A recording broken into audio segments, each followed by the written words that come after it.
Hello guys, welcome back to the channel. Hope you are doing fantastic well. Right back on the channel, so hope you are well, mate. Yeah, I'm good. Yeah, woke up some good news today, didn't we? So yeah, happy days. Yeah, definitely. I mean, it came as a bit of a shock because obviously I know we spoke earlier in the week and we sort of saying that we expected him to go, but it was lovely to especially wake up to the news that Gibbs White has signed a new contract. Yeah, I don't think I'll be. Yeah, I'm not sure anybody was expecting that, to be honest. So yeah, I had a text, woke up to that this morning. So yeah, really pleased. I don't know. I was still kind of a little bit of hope that he might stay. So sounds like some maybe because it's been so quiet, hasn't it, since it got broken. So I think Mr. Marinakis he's worked his magic and pinned him down and probably wouldn't let him leave the office until he'd signed a contract. So yeah, fingers crossed. I think it's good, to be honest. Even if Morgan does another year and has a good season for us, then potentially there's not going to be any of these release clauses that means he gets sold for sold for a pittance, really, because that 60 million would have been a lot short than what I think he's worth for an English young talent. And then you don't know what Forest might have owed to Wolves in in add-ons, and was there a kind of percentage thing there because we lost a bit of Alanga. So yeah, I think Spurs probably tried to be a bit crafty, and I'm delighted that he's still with us, and I'm delighted that he's going to be playing in Europe with us. And probably a few, I don't know, last night just watching the highlights and stuff, there was one or two touches that he was trying to get the new striker in, and I thought, this is what we need. So fingers crossed, Morgan's, I think it was, cut out the noise, the big tifo that we had of him and play. And I think that's probably what he needs to do now is just get on with football. There'll probably still be a few moans and groans, I think, of some fans that he's annoyed by wanting to go, but he's just got to let his football do the talking now, hasn't he? Yeah, he has, to be fair. And I mean, to be fair, he has came back and just cracked on with it. Like, there weren't no issues whatsoever. So, I mean, for him to just crack on now with the football and just settle down. I mean, it has been a big week for him because obviously personal matters, what has gone off at home. Then obviously flew out to Portugal and obviously signed this new contract. So I mean, massive week for him, and it's great to see that he has commit to. I mean, even this interview as well, he sounded so passionate about the project that is being here at the club. So I mean, I don't know if you got that fab last night. Well, from the interview last night, but obviously that passion he has for the club, it's still there, especially with what's obviously gone off prior to that new contract. Yeah, I think so. I think it probably just feels a little bit awkward at the moment because he was going and he's staying and he's decided. So at the end of the day, if that's what the owner sat down with him and laid out, this is what we want to happen with you over the next few years, and fingers crossed, the new stand will be getting built as well. And if we have another good season, then the owner just wants to keep going and going. But I suppose with England, at the end of the day, Thomas Tuchel's picking him, isn't it, at the moment, and he's not doing himself no harm, because every time I've seen him, with bits and bobs of coming on for England, he seems to be holding his own. He's doing all right. So hopefully that might just put things to bed a little bit, that you are getting in the England squad at the minute, playing for Forest. So you've just got to keep going. And I think with Morgan, he's he knows the club, he knows the fans are going to get behind him, and hopefully it's just going to be a really exciting season to kick on. I think I said in the week that last time Forest were in Europe, we lost Stan Collymore as our best player, and we never replaced him. I think that's what I was worried about, really. What a shame that if we lost him, but we've managed to keep him. And you just think a little bit about Elanga now, don't you? Thinking it's a shame that Elanga goes, and it'll be interesting there if Isaac leaves Newcastle, because I would be thinking that Elanga was probably thinking, love to link up with it. But that looks like that might be going down. Yeah, I mean, transfers this summer just been absolutely unreal, especially with Arsenal wanting to do, and obviously the whole did right, and obviously with other transfers, so it has been a crazy summer for transfers. I mean, obviously with Forest, they seem to be making them moves for Endoria as well, so I think it's just going to get even more busy between now and first game of the season. Yeah, I don't think it helped with that Club World Cup kind of, has been, it's been like an extension of the season, hasn't it? Essentially, the players who played in that have not had that much rest. So, yeah, perhaps some of those squads have not decided, who they're bringing in, who they're getting rid of yet. So there's potentially going to be some movement with that side. So, I think everybody wants to have the players in for pre-season, particularly when they're going on these trips abroad for all the team gelling and things. But we think about it, we're only Ilanga's gone. Danilo was questionable whether he was going to stay or not. So I think really we're only Ilanga down at this point in time. We've signed a decent looking centre half and a really exciting striker. So a few more additions. I still think we need 3 or 4. But you think about we've now tied people down to new contracts, goalkeeper, both the fullbacks. Morgan signed, hasn't he, as well? So, to say that we've hung on to those players and only lost one in Ilanga, I think you have to say that we've done pretty well to do that. Yeah, definitely. I mean, it's been a massive summer for, especially contract extensions and all that, which it is great to see that we have kept all these players and that you see that bond as well. I mean, you see all the videos that Forrest's been putting out and that bond that they've got, like, even though they're in the Snapchats, I mean, they're comical to say the least, and it is great to see that we're managing to keep hold of all these players and they're wanting to buy into this project in what Man is doing. I mean, even Orlando's going, yeah, I mean, we're looking at bringing someone in, but I mean, to keep majority of this squad that done so well last season, it sort of gives us confidence going into new season that everyone's near for land with where we are. Yeah, I think Aina was I think he was a big signing for us to keep the same with Nico, but Aina just he looks to be at the heart of everything, the joking about and the camaraderie at the club. He seems to be at the heart of it. So I think he was a big one to keep, because I think if you start to lose characters like him, they're quite difficult to replace. So I was really pleased that we got him, and let's face it, he was absolutely fantastic last season, really, really good. And he just seems to be going up a level each season he's been with us, really. So kind of long may that continue. So so it's going to be an interesting few weeks, but I would imagine now it'd be going all the way up to the August deadline to to keep bringing players in. But I would still like a few more kind of in sooner rather than later, particularly if we can get this winger from Bologna. I think that would be he looks to be a good sign anyway. He looks to fit the mold of what we're after. Yeah, definitely. I mean, it is, and it's great to see that, to be fair, that what we're looking to mould and actually build. I mean, I totally agree with you on that. I mean, last night's game, I mean, what's your reflections on last night's game from what you see? I didn't watch it live. I watched the Fulham extended highlights of it this morning. So I think from looking, it looked like Fulham had quite strong team out. I know first half we were kind of missing a few, and it seemed like a bit of a 50-50 really in terms of getting minutes into players' legs over the duration of the 90 minutes. Because obviously we've had people who've been away on international football that have just come back.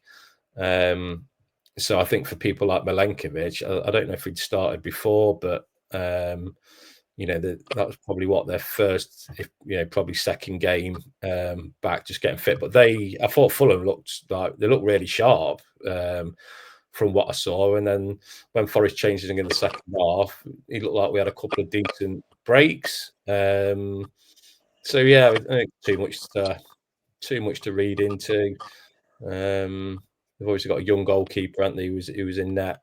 I think definitely for the first two that we conceded. So I think the only worry that I've just started to see a pattern is balls being played over the top to hurt us. And I think that was something that towards the end of last season was starting to happen more and more. I think about Brentford, particularly, and Aston Villa away. It was all around that time where they were starting to kind of put balls in between Murillo and Milenkovic, and pace was beating us. So I think that was my only worry, is seeing that last night, that it's another ball over the top. But I don't think Milenkovic and Murillo were on the pitch at that point anyway. So, but yeah, it just seemed quite. I'm just hoping there ain't going to be a pattern occurring there, that teams are looking at us and thinking, probably the best way to go against Forest is more direct and with pace, because we're difficult to break down, aren't we, man for man?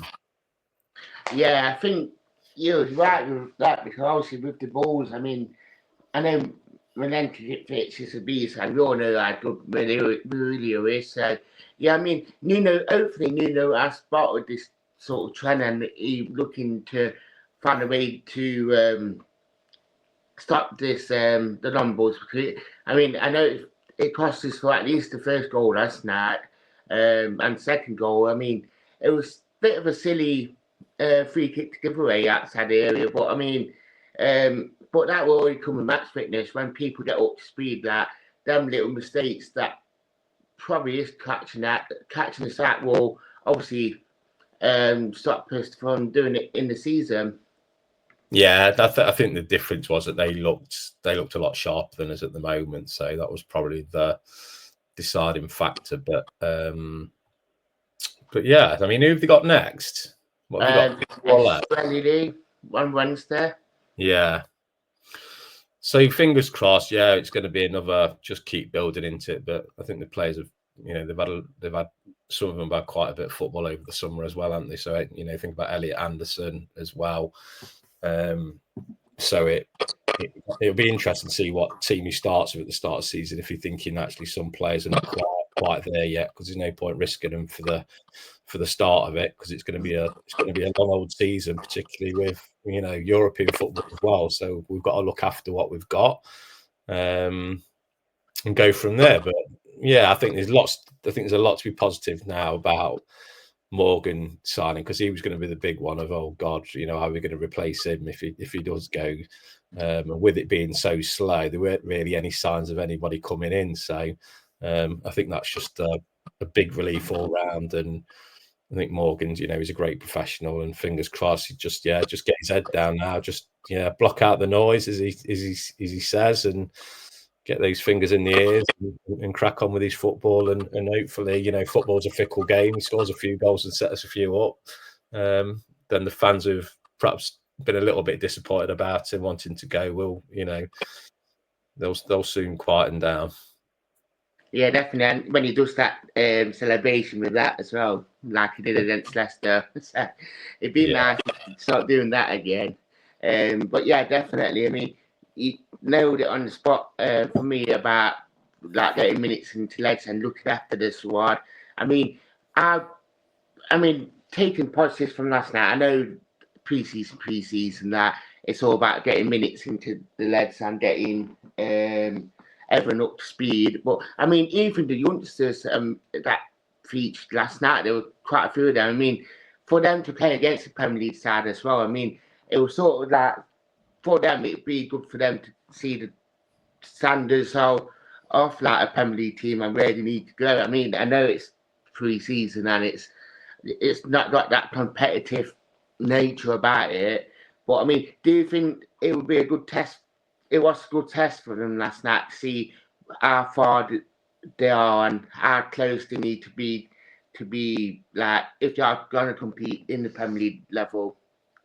Yeah, I would have thought absolutely. I mean, I'm not by any threat a professional footballer was anywhere near that standard, but I think if anything, when you go up a few standards, it you can certainly notice the difference. And I think those young lads have obviously playing academy football, and Forest are perhaps, giving them an opportunity to see kind of how they get on, because it'll probably dictate a loan move, I would have thought, to see if they get them some, first team football, lower down the league. So it wouldn't have done any harm, because they had some class players on the pitch last night. So I think, even tactically or just, physically as well, it's going to be a big step up playing against, Fulham are no mugs in the Premier League, let's face it. They weren't far off getting European football and always do well against us. So yeah, and I suppose that's a good thing about Nuno, that when there's been opportunities for young lads, he's not been afraid to, to put them in and give them an opportunity. So that's probably helping at the minute with the lack of incomings. But, I would have thought that those lads will be looking at loan moves this season rather than being part of the first team squad. It'll be interesting to see what happens with Zach Abbott, really, whether he'll be part of it or whether they'll look at him and think, actually, if they can get him a loan to a championship club, potentially, that might be better for him, for his development at the minute.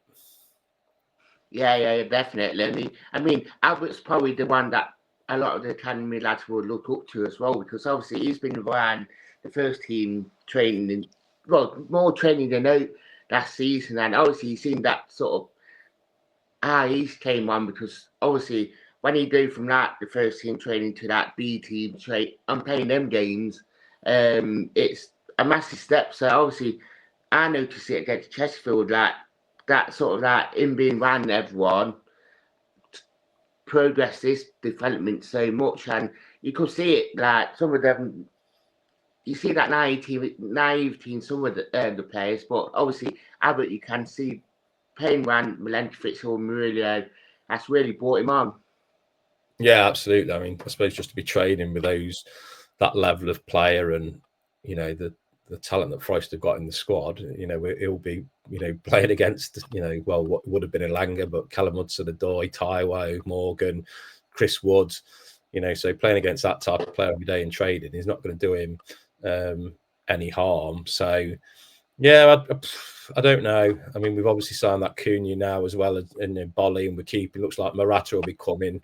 Will be staying. Sorry, so potentially Zach Abbott will get a loan. But I think it's good for obviously the youngsters to see that they don't need to look too far. There's Ryan Yates, who he's kind of coming to mid to late 20s, I suppose now, but they've seen him come through, and then Zach Abbott's been come through and given an opportunity in a FA Cup semi-final, which was massive, really. So it should give younger players confidence. It's to play in Premier League now in first 11s is that's as tough as it gets now to break through with all the money that people can spend. We're probably seeing less and less of it, but fingers crossed. Good luck to them. They enjoy the opportunities, and then hopefully they'll get loans and they can progress in their careers. Yeah, definitely. I mean, it'd be good for them. I mean, we've seen it already, because we've got two lads at Mansfield at the minute. I know Gardner has been played for Lincoln, but I mean, it just don't show how good the academy is, especially where lower league clubs are taking players from our academy and they wanting them on loan. So it goes to show how much hard work Forest put into that academy, where they are producing players that they are going to go out on loans and get that opportunity to impress. Well, I live in Lincolnshire, and Lincoln fans were quite chipper about Gardner when he went there. I think he got sent off in his first game after about 5 minutes of coming on, but after that, they said he looked a really, really good player, and he said that you could tell that he had quality about him. So, again, I think Forest need to utilise the likes of Lincoln, and it's good that Mansfield are taking players as well. So. Yeah, it's a shame, isn't it? Derby aren't in League One or League Two, because we might give them a couple more to give them some games as well. But Chesterfield, and there's a few clubs around, isn't there, not as well, that I think it's important that we have those relationships with those football clubs, just because of the younger players, and they're going to need legs. And with him being so young, is it great that we're shipping him off to a different part of the country and all that kind of thing, where actually they might have the stability of playing, local professional football. So it'll be interesting to see what happens to those two lads, and keep an eye on the ones at Mansfield. Yeah, definitely. Agree with you on it. I mean, we've got Estoril on Wednesday. I mean, they're a bit of an unknown team, because obviously they're in the Portuguese league. But do you think, obviously, the next 4 games, so obviously we got Birmingham, Fulham, and Saudi Club, that's what Wednesday night.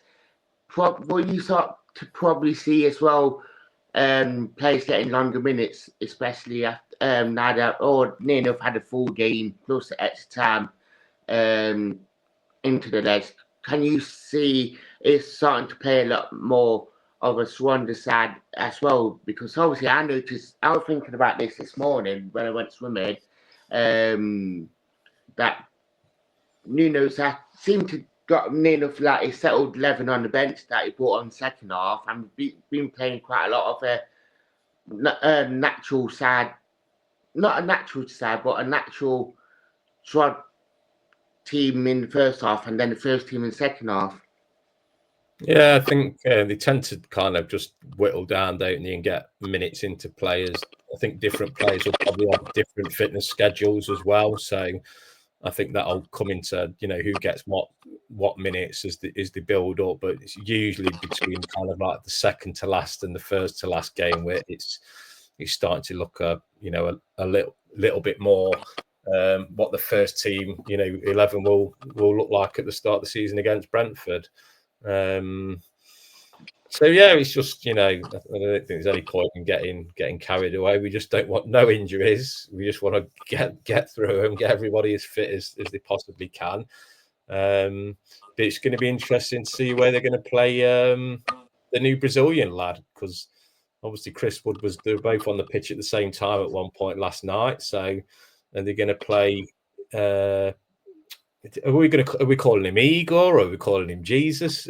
Jesus? I don't know what we're calling him yet. So it'll be interesting to see kind of where he's going to fit in along that line. I mean, he looks like he could probably do it on his own, but just watching some of the highlights last night, I mean, they did look sharp, but he looked sharp in parts as well. But I think he's going to have to get used to the physicality of Premier League football. So it's going to be interesting to see what he does with that lineup, because let's not forget Elanga was pretty much playing off Chris Wood at times last year. So whether he might look to do something a little bit similar, with the way the front 2-3 look, it'll be interesting. But Callum looks sharp, and that's good. So I think we're potentially a couple of signs away from getting really excited about the start of the season, hopefully. Yeah, definitely. I mean, the one that I'm getting a bit excited about is just seeing Tyro. I mean, he got 45 minutes into him last 2 games as well, which been a massive plus as well. Even though we all seen him like 10 minutes here and there last season, it's quite exciting to see Tyro getting longer minutes inside of him, and that match sharpness, and getting back to the Tyro that we all seen and looked about him. So as well, so a lot of excitement building up for that start of the season now.